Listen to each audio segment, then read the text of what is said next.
Bismillahirrahmanirrahim. Hello and welcome to Program Insight in Way News English. Dear viewers, today we'll talk about international cricket, particularly Indian negative role in manipulating and influencing ICC.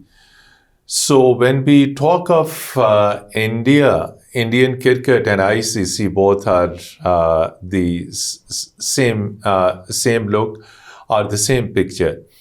Board of Control for Cricket in India is using its financial and administrative clout to align international cricket with Indian foreign policy and domestic political agenda, which is extremely unfair. And India is habitual of politicizing the international and regional cricket. So the upcoming event, T20 World Cup, there are also hurdles being created by India. Primarily, the venue of T20 was in India, but Bangladesh and Pakistan will not be playing in India. Both countries have already made it clear. So Pakistan will be playing the T20 matches in Sri Lanka. Bangladesh has also serious reservations about security of Bangladeshi players in India. Why India is always indulged in such activity to use its clout to get favors and things like that. Particularly Hindutva ideology is dominant on Indian Cricket Board as well as Indian cricket as well. Whenever there is sports, culture, anything like that, it is targeted with an extremist Hindutva ideology. To discuss this all, we are fortunate to have with us former chairman of Pakistan Cricket Board, Dr. Nasim Ashraf. During his tenure as chairman of Pakistan Cricket Board, he did some of the wonderful things, reformed cricket board, went to several countries, enhanced Pakistan's cricket image and things like that. Very warm welcome to Program Insight in Way News English. So our today's conversation, focus of the conversation is what India is doing as far as international cricket is concerned. Mateen Sahab, I think this is a repeated action of India, as you correctly pointed out, and it reflects our secret the mindset that is prevalent in that country, which is the Hindutva mindset of domination and bullying, frankly. This is out and right bullying by India. As you said, first of all, Pakistan refused to play in India because India had refused to come to Pakistan for the Champions Trophy. Since 2013. And then also 2023, basically. Now, ICC had no other choice because you really cannot have a World Cup without Pakistan and India. And Pakistan is an important member in ICC. Because I think the highest revenue generating match is between India and Pakistan. So they can't have that. They know that. But unfortunately, I think India has started using its muscle and bullying all countries, including the sad part, including the ICC, because the ICC has just become a handmaiden for India. This incident was triggered by Bangladesh player Mustafizur Rahman, who had a contract with the Calcutta Knight Riders, Shah Rukh's team, and for the IPL. Because of the pressure of the Indian government on BCCI, and then BCCI telling IPL and then KKR that this person, Bangladeshi cricketer, should not be allowed to play in, and his contract was cancelled. So this is sheer politics, and that also at a very crass level that India is now subjecting. And this has been the Indian policy, unfortunately, with all its neighbors. But the sad part is that it has now completely controlled ICC. The current chairman of the ICC is Jay Shah, who is the son of Amit Shah. And Amit Shah, as you know, known for his animosity against Pakistan and Muslims. Not only the animosity, but outright hostility and hate speech. And hate speech, and much more than that, actually threatening and taking action against Muslims in India because he's their home minister. True. So this thing of introducing this Hindutva mindset and Hindutva domination, which was first targeting Muslims in India, is now targeting the most countries that do not completely are not subservient to the Indian line of approach. Particularly Bangladesh? Bangladesh has taken a stand, and this is a rightful stand, that they are concerned about their safety. True. If their player has been kicked out from the IPL, and the mindset is that if Bangladesh goes there, the hatred that has been, and this is linked to, unfortunately, the change of government in Bangladesh. With the last Prime Minister, Hasina Wajid, after she was removed, the new government... With the people's power, yes, exactly. Purely because of the people's power and because of the bad and policies of the previous regime in Bangladesh that had created this. So Bangladesh had no choice but to ask ICC to actually relocate their matches, because they said, you've done it for Pakistan and other countries. But officially, Pakistan has supported this. True. That we will do everything to support Bangladesh, who are threatened and physically feel unsafe going to India. True. So that's the background of this. But there are so many things that India has done. Like, for example, in the Champions Trophy and the just finished, they refused to shake hands with the Pakistan. That is another issue. This is what I wanted to highlight. Please, go ahead. No, I think this was What does this reflect? Refusing to shake hand in a sports this is as where if the hearts other should be persons kept are open. you're not considering them as human beings. That you do not want to even shake hands. And this is totally against the spirit of cricket.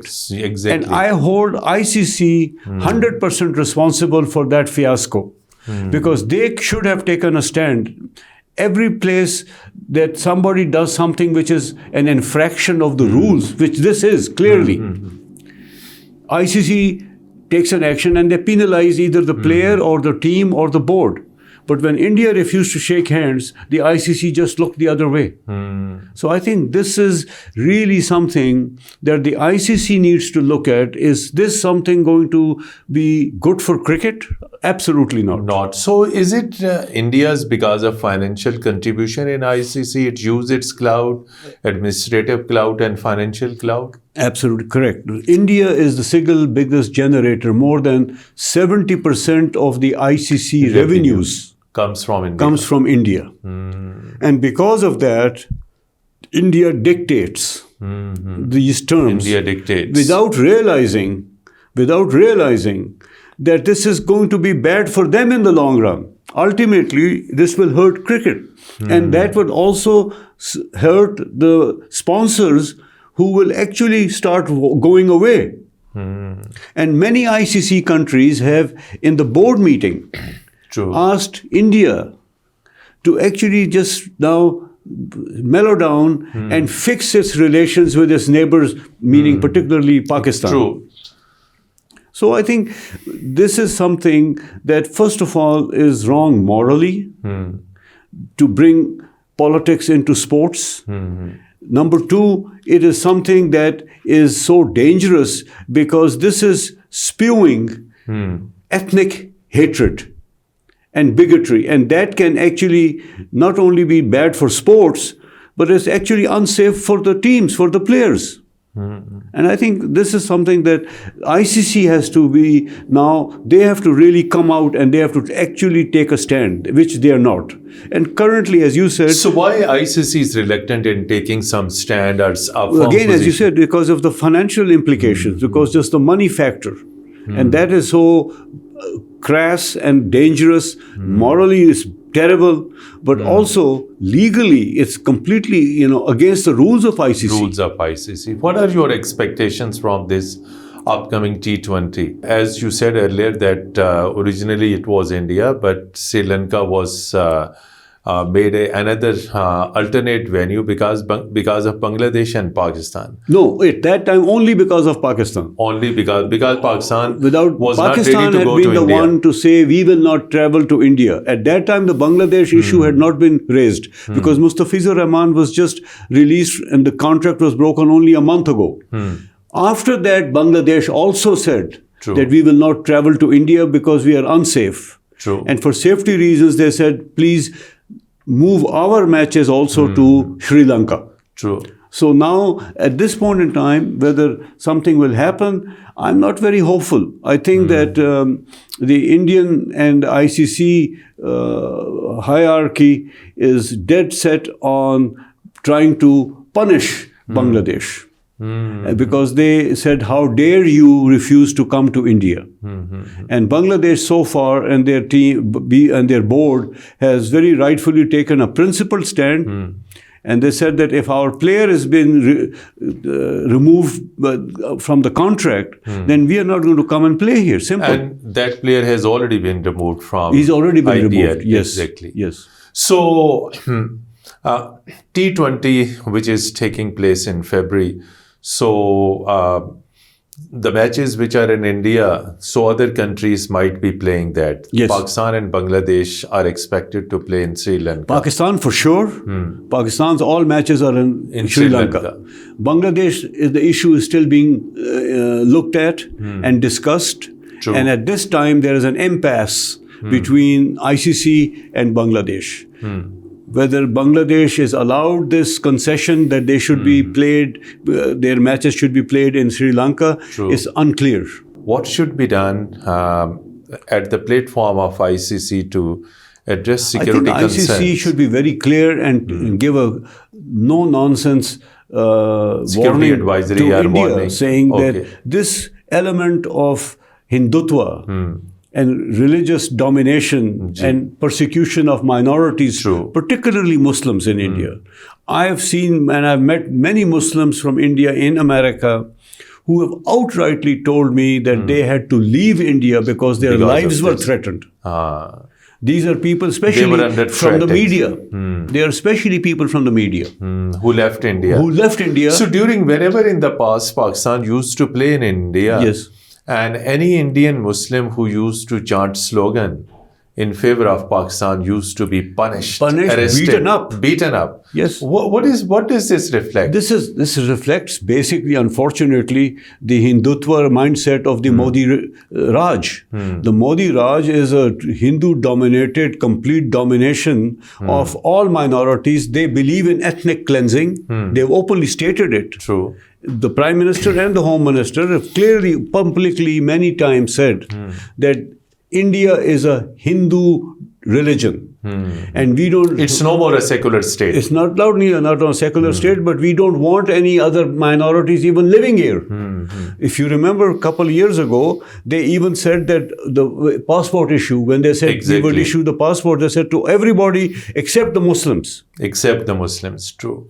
So this basically is what is happening. It's because of the government. The BCCI does what the government tells it to do. They are not taking these decisions on their own.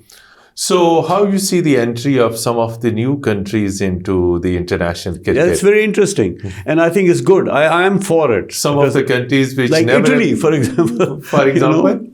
They are in the World Cup. And I think this is good for cricket. Very good. It takes some time for them. If you remember, in few years ago, other small countries came in. True. But look how much progress Afghanistan has made.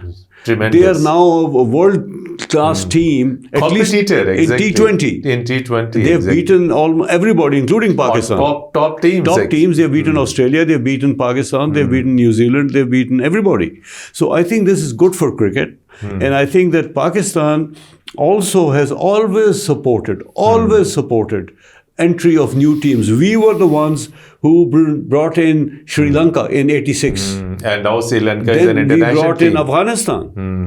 Everything, Afghanistan cricket was 100% supported by Pakistan. True. During my time, we actually gave them a coach, Kabir Khan, and who was Afghanistan team coach. All the Afghanistan players were playing in Pakistan domestic cricket.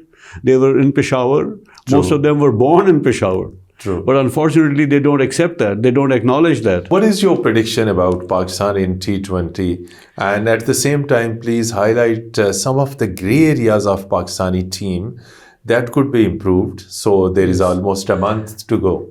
Dekhiye ji, everything in life is based upon stability.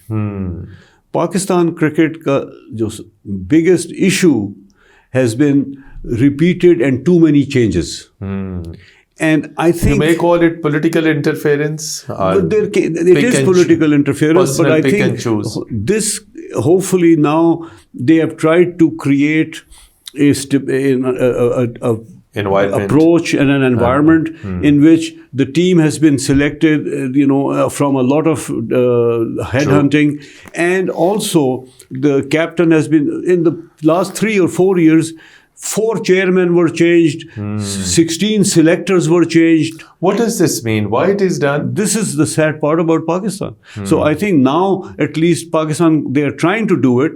I hope that this team, that this is the best under 19 T20 team that you can have. And hopefully it will click, because T20 cricket has completely changed. It's completely changed. It's completely changed. Please it is now not, the score of 150, 160 that Pakistan in the past used to defend and win is no longer defendable. Even with Pakistani bowling. Our strength always has been bowling unit. And we have won. Pakistani strength has been bowling. Always. We have won matches. We have won. If we even score 150, our bowlers have been able to get the other team out. Wonderful. Like even from the 1992 World Cup. All the time it has been the bowlers. So where it stands now? The bowlers are, I think there is some room for improvement. Our spin bowling attack has really clicked. So our pace attack used to be our biggest weapon. I feel that the fast bowling unit of Pakistan, some work needs to be done. Some work needs to be done. Yes, I think that although we get wickets, but I think our run rate, and especially bowling in the death overs, in the last 5 overs, is below international standards. If you look at the statistics also, in the last 5 overs, we give away the most runs.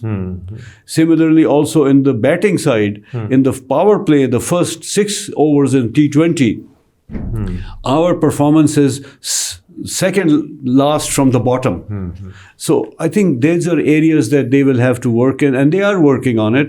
I think the last few months, some of the international matches we played, and then we, now are creating the same unit based on some stability. They have brought in a new coach, a New Zealander, who is quite well respected in the T20 arena.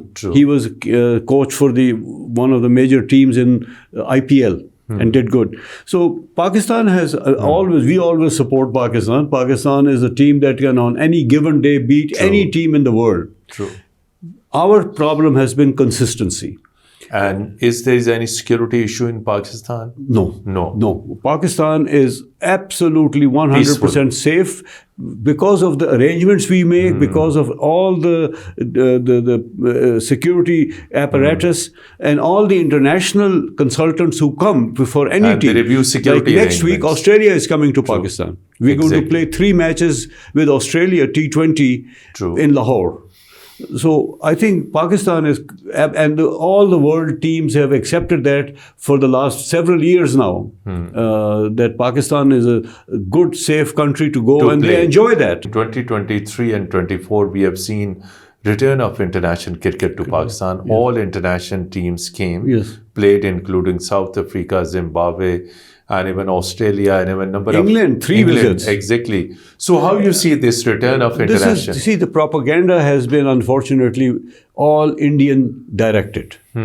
They want to hit Pakistan in every field. And cricket and sports is one of the biggest things. Business, security, defense, everything. Everything, because, it's unfortunate that this is now the policy of the Modi regime. Because as you said, when in the 2000s, early years, Shahryar Khan and then myself, we had excellent relations with India, with the Indian Cricket Board and India. And we had so many visits. If you remember, they were from 2002 onwards, there was 3 or 4 times the Indian team came here and they were treated like heroes, and people in the bazaar would not take money from them and offer them free food and free supplies and free shopping. People to people contact and when we love, went there, they also did the same. So this was because the policy at that time was the Indian. So I come back to the Hindutva mindset. That is what is destroying the cricket. Is destroying the Indian fabric. This is not the India of the 1950s and 60s and secular and trying to stand up for democracy. This is a very fascist, Hindu-dominated society and government. And same policy is visible in Indian Cricket Control Board, true? 100%. This is because the Indian Cricket Board does exactly what it is told by the government. And they have admitted it. They said, we can't do this because our Home Ministry has refused us permission. So how you see the comparison between IPL and PSL? Some of the international players are leaving IPL because of the policies you highlighted, and they are gradually coming to PSL. Exactly. I think this is something that the Indians will have to seriously look at as to why top players like Maxwell and Mitchell Stark and all that are not interested in playing in IPL. True. Pakistan PSL, while still much smaller than IPL, but it has done extremely well. And most players actually enjoy that, and it is a very, very successful enterprise financially also, with the result that this year they're adding 2 more franchises. And I think the policies that they're doing of auctioning, which is, I always supported auctioning over drafting. But I think now they're coming to that, and this year it will be auctioning. And 2 new franchises being added. The value of the investors of the first 6 teams has grown from crores into billions. So I think that's a sign of PSL's strength and also worldwide recognition as a major T20 commercial cricket.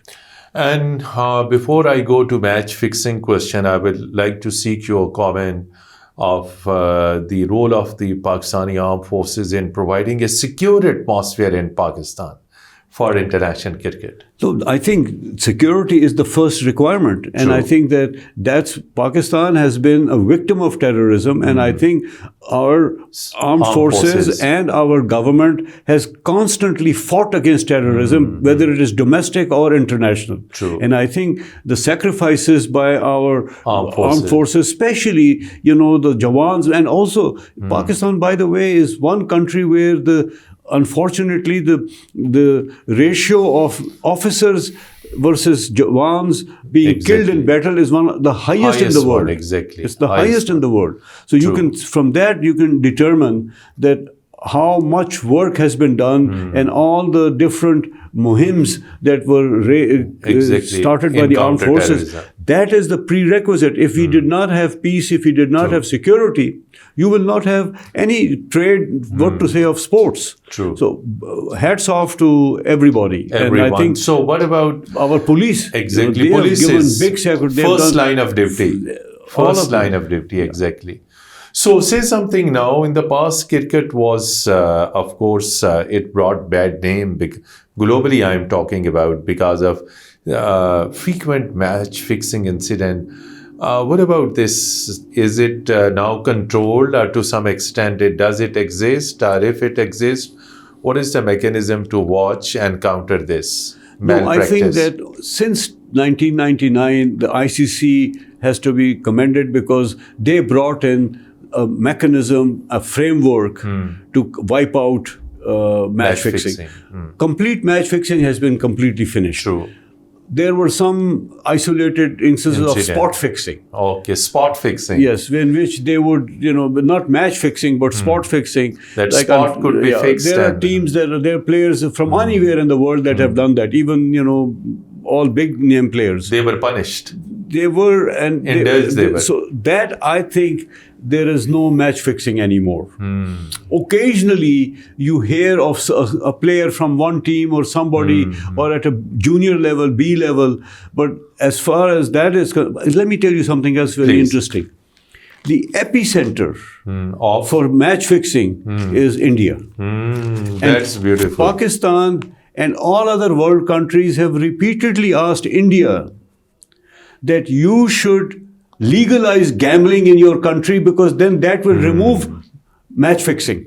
It will remove. And it's done in amount of billions exactly. of dollars. Billions of dollars, exactly. Yes, and Mumbai is the epicenter. Epicenter hub, exactly. Yeah. So this is how it is.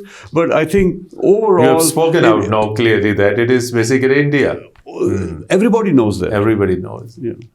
Thank you so much indeed, Dr. Nasim Ashraf Saab, for very insightful Thank you. views and discussion on global cricket, particularly the Indian attitude and Hindutva-dominated Indian cricket and its policy, particularly towards international cricket as well, which is extremely sad and unfair and counterproductive in promoting a healthy game like cricket. Yes. Thank you so much, despite your busy You're schedule. welcome. You're welcome. And dear viewers, till our next conversation and program, goodbye and Khuda Hafiz.